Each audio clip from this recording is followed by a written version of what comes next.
اللہ صلی اللہ علیہ وسلم اللہم مصرف القلوب صرف قلوبنا علی طاعتک، رواہ مسلم۔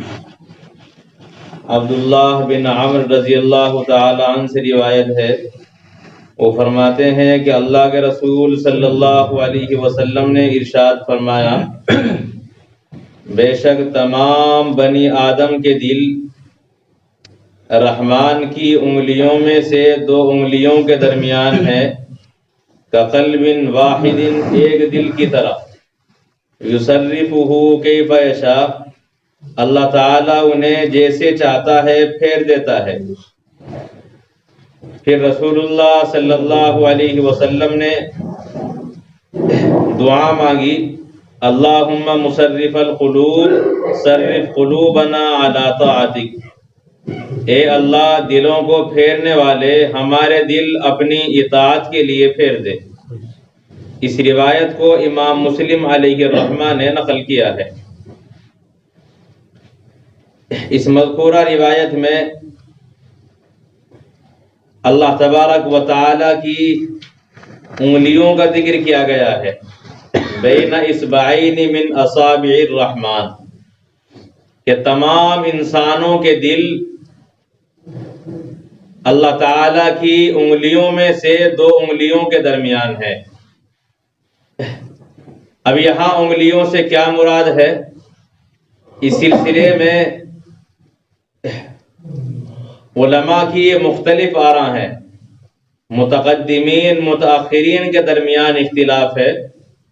بس آپ اتنا سمجھ لیں کہ یہاں مراد ہے اللہ تبارک و تعالی کی طاقت اور قوت۔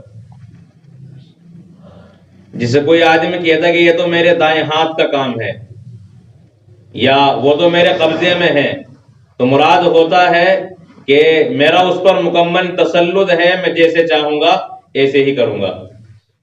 ایسے ہی اللہ تعالیٰ کی انگلیوں کے درمیان تمام انسانوں کے دل ہیں، مطلب یہ ہے کہ تمام اللہ تبارک و تعالیٰ کے قبضۂ قدرت کے اندر ہیں، جیسے چاہیں اللہ تعالیٰ ان کو پھیر سکتے ہیں۔ انگلیاں جس طرح انسانوں کی یا مخلوقات کی ہوتی ہیں، اس طرح کی انگلیاں اللہ تعالیٰ کے لیے نہیں ہے۔ اللہ کی ذات ان سے منزہ اور بے نیاز ہے، اسے کسی چیز کو پکڑنے کے لیے انگلیوں کی ضرورت نہیں ہے، وہاں تو اشاروں میں اور حکم پر کام ہوتا ہے۔ پھر یہاں تشبیہ دی گئی کہ قلب واحد، ایک دل کی طرح، جس طرح ایک دل ہو انسان کی دو انگلیوں کے درمیان، اب اس دل کو وہ جس طرح چاہے حرکت دے سکتا ہے، جو چاہے اس کا کر سکتا ہے۔ اسی طرح تمام دل اللہ تعالیٰ کی انگلیوں کے درمیان ہے، ایک دل کی طرح، یعنی تمام انسانوں کے دلوں کو وہ جس طرح چاہے تصرف کر سکتا ہے، اور جس طرح چاہے انہیں استعمال کر سکتا ہے، حرکت دے سکتا ہے۔ ایک دل کسی کی انگلیوں کے درمیان ہو، انہیں حرکت دینے میں، اس کے اندر تصرف کرنے میں کوئی پریشانی نہیں ہوتی، ایسے ہی تمام انسانوں کے دلوں کو حرکت دینے میں اللہ تبارک و تعالیٰ کو کوئی پریشانی نہیں ہوتی۔ وہ تمام دلوں کو انگلیوں کے درمیان سے کرا دیتا ہے۔ اور آج کل اس کا سمجھنا بہت آسان ہے، کہیں کسی کارخانے میں اگر 50 100 200 مشینیں ہیں، ان کا کنیکشن ایک کر دیا جائے تو ایک کھٹکے کے ذریعے سے تمام مشینیں چل جاتی ہیں، اور ایک کو بند کر دیا جائے تمام بند ہو جائیں گی۔ ایسے ہی تمام انسان کے دل بھی اللہ تبارک و تعالیٰ کے اشارے پر اور اللہ تعالیٰ کے قبضۂ قدرت میں ہے۔ جس طرح اللہ تصرف کرنا چاہتے ہیں، انسان کے دلوں میں تصرف کر دیا جاتا ہے۔ اسی کو فرمایا یصرفہ کیف یشاء، اللہ تعالیٰ جیسے چاہتے ہیں دلوں کے اندر تصرف کرتے ہیں۔ پھر رسول اللہ صلی اللہ علیہ وسلم نے دعا بھی سکھائی ہے امت کو، فرمایا اللہم مصرف القلوب صرف قلوبنا علی طاعتک، اے اللہ دلوں کو پھیرنے والے ہمارے دلوں کو اپنی اطاعت کے لیے پھیر دے۔ اللہ تعالیٰ تو کسی بھی طرف پھیر سکتے ہیں، تو اللہ تعالیٰ سے یہ دعا مانگتے رہنا چاہیے کہ میرا دل اطاعت کے لیے پھیرا جائے۔ اگر گناہوں کی طرف دلوں کو پھیر دیا تو پھر دنیا اور آخرت میں بربادی کے سوا کچھ حاصل نہیں ہوگا۔ دنیا میں، آخرت میں، حشر میں تمام انسان کی منزلیں آسان اسی وقت ہو سکتی ہیں جب انسان کے دل کو اطاعت کے لیے پھیر دیا جائے اور پھر انسان اپنی زندگی اطاعت کے مطابق گزارے۔ تو رسول اللہ صلی اللہ علیہ وسلم نے جس طرح اللہ تعالیٰ کے تصرف کو بیان کیا ہے، اس تصرف کا ہمارے حق میں اطاعت کے ساتھ اور اللہ تبارک و تعالیٰ کی منشا کے مطابق استعمال ہو، اللہ تبارک و تعالیٰ اور اس کے رسول کی اطاعت کے ساتھ ہم زندگی گزاریں، اس کے لیے دعا بھی آپ نے ارشاد فرمائی ہے۔ اس کو آپ عربی میں بھی یاد کر سکتے ہیں اور اپنی اردو زبان میں بھی آپ اس کو اللہ تعالیٰ کی بارگاہ میں بطور فریاد کے رکھ سکتے ہیں۔ اللہم مصرف القلوب صرف قلوبنا علی طاعتک۔ بہرحال اللہ تبارک و تعالیٰ ہی کی طرف سے تصرف ہوتا ہے۔ اللہ تعالیٰ اگر اچھے خیالات ڈالتے ہیں پھر انسان اچھائی کی طرف چل جاتا ہے، اور اگر برے خیالات ڈال دیں پھر انسان برائی کی طرف چل جاتا ہے۔ اس روایت کو امام مسلم نے نقل کیا ہے۔ وعن ابی ہریرہ رضی اللہ تعالی عنہ قال قال رسول اللہ صلی اللہ علیہ وسلم ما من مولود الا یولد علی الفطرہ فابواہ یحودانہ او ینصرانہ او یجسیانہ کما تنج البہیمہ بہیمۃ جمعا هل تحسون فیہا من جدعا۔ حضرت ابو ہریرہ رضی اللہ تعالی عنہ سے روایت ہے، وہ فرماتے ہیں کہ اللہ کے رسول صلی اللہ علیہ وسلم نے فرمایا جو بھی پیدا ہوتا ہے وہ فطرت پر پیدا کیا جاتا ہے، پس اس کے ماں باپ اس بچے کو یہودی بنا دیتے ہیں یا نصرانی بنا دیتے ہیں یا مجوسی بنا دیتے ہیں،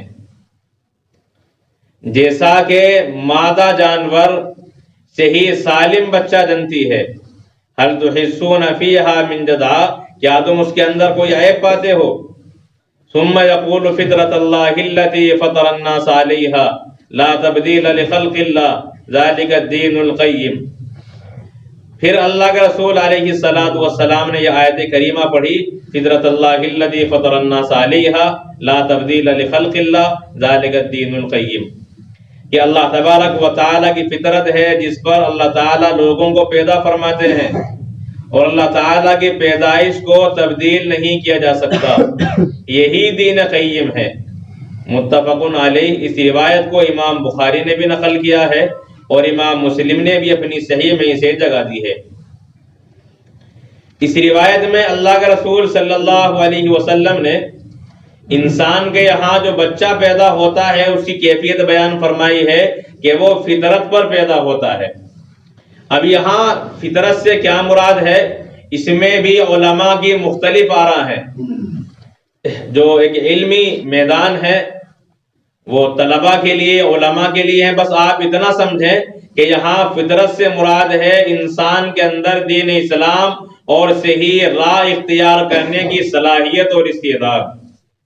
جو بھی بچہ پیدا ہوتا ہے اللہ تعالیٰ اسے فطرت پر پیدا کرتے ہیں، یعنی اس کے اندر صلاحیت ہوتی ہے کہ وہ اسلام کو قبول کرے، اس کے اندر استعداد ہوتی ہے کہ وہ اللہ تبارک و تعالیٰ کی شریعت کو چنے، نبی کا طریقہ اپنائے۔ لیکن جب وہ ماحول میں ہوتا ہے، اب جیسا ماحول اسے ملتا ہے اسی ماحول کے مطابق انسان کا بچہ اپنی زندگی، اپنے خیالات اور اپنا طور و طریق بنا لیتا ہے۔ جیسا کہ سب سے پہلے ماحول ملتا ہے ماں باپ کا، اسی کو اللہ کے رسول نے فرمایا کہ اس کے ماں باپ اگر یہودی ہیں تو بچہ کو وہ اپنے طریقے پر رکھتے ہیں اور بچہ یہودی ہو جاتا ہے، ماں باپ نصرانی ہیں تو بچہ بھی نصرانی ہو جاتا ہے، اور مجوسی ہے تو مجوسی ہو جاتا ہے، قادیانی ہے تو قادیانی ہو جاتا ہے، سکھ ہے تو سکھ ہو جاتا ہے۔ تو ماحول کا بچے پر اثر پڑتا ہے۔ جیسے کہ مسلمان ہے، ایمان والے گھر کے اندر پیدا ہوا ہے، لیکن جب اسے ماحول چوروں والا ملتا ہے تو وہ چور بن جاتا ہے۔ وہ شرابیوں کے ماحول میں بیٹھنے لگ جائے تو وہ شراب استعمال کرنے لگتا ہے۔ بیڑی والوں کے پاس اس کی دوستی ہو جائے پھر وہ دم لگانا شروع کر دیتا ہے۔ تو جیسے ماحول کے اندر رہتا ہے اسی اعتبار سے اثرات پڑتے ہیں۔ ایک آدمی اگر عطر کی دکان پہ بیٹھ رہا ہے جب وہ وہاں سے نکل کر کے جائے گا تو خوشبو آئے گی، اور اگر وہ کسی بھٹی والے کے پاس بیٹھ رہا ہے تو اسے دھوئیں کے سوا کچھ حاصل نہیں ہوگا۔ تو جیسی انسان صحبت اختیار کرتا ہے ایسا ہی اس پر اثر پڑتا ہے۔ اسی لیے علماء اور دانشور انسان کو صحیح صحبت اختیار کرنے کا حکم فرماتے ہیں۔ خود اللہ فرماتے ہیں یا ایھا الذین آمنوا اتقوا اللہ وکونوا مع الصادقین، کہ اے ایمان والو اللہ سے ڈرو اور سچوں کے ساتھ رہو۔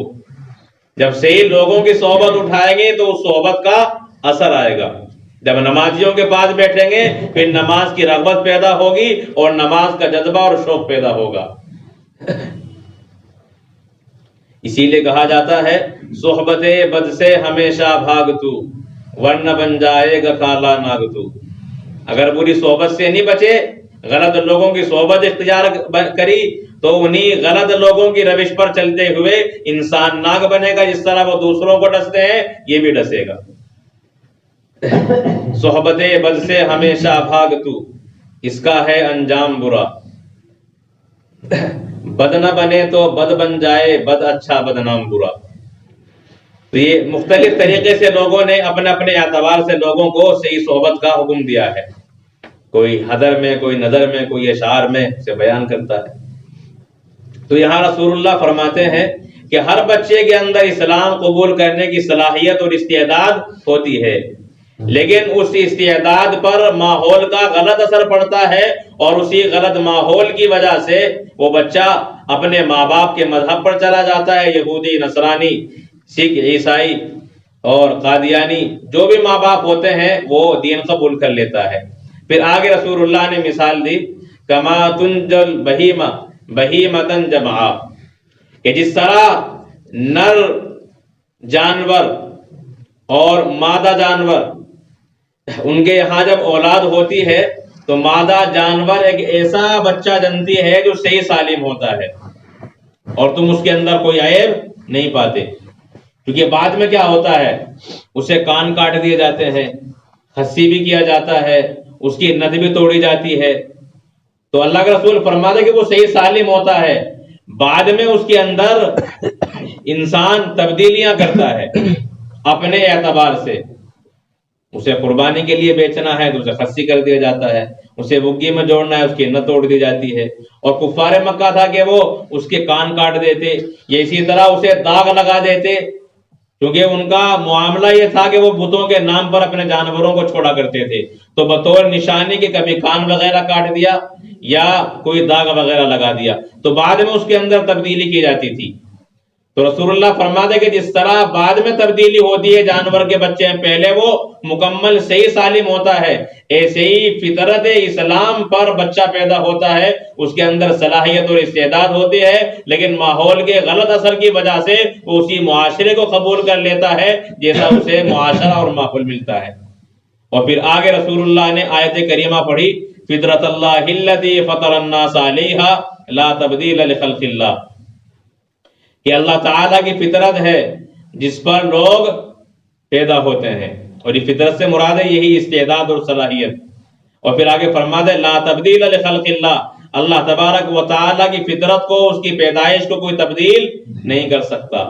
یعنی کیسا بھی گندا انسان کو ماحول ملے، وہ خواہ یہودی بن جائے، نصرانی بن جائے، لیکن جو فطرت اللہ تعالیٰ اس کے اندر رکھتے ہیں وہ پھر بھی باقی رہتی ہے۔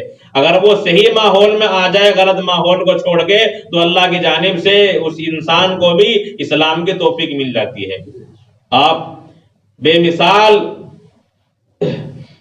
نمونے اور دنیا کے اندر مثالیں دیکھیں گے، ایک انسان 70 سال 80 سال ایک بت کے سامنے پوجا کرتا ہے، لیکن جیسے اسے معاشرہ ملتا ہے مسلمانوں کا اور دعوت ملتی ہے نبوت کی، تو تمام کے تمام اپنی پوری زندگی کی عبادت چھوڑ کر وہ نبی کی دعوت کو قبول کر لیتا ہے اور فطرت اسلام پر آ جاتا ہے، جیسا کہ اس کی پیدائش فطرت اسلام پر کی گئی تھی۔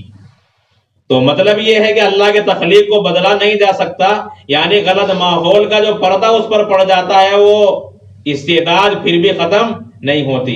اگر اس پردے کو ہٹا دیا جائے وہ استعداد پھر ابھر جائے گی اور آدمی دین اسلام کو آسانی کے ساتھ قبول کرے گا. لیکن ہٹ درمی کی وجہ سے، ضد اور عناد کی وجہ سے وہ اسلام کو قبول نہیں کرتے، گرچہ حقانیت اس کے سامنے موجود اور باقی رہتی ہے.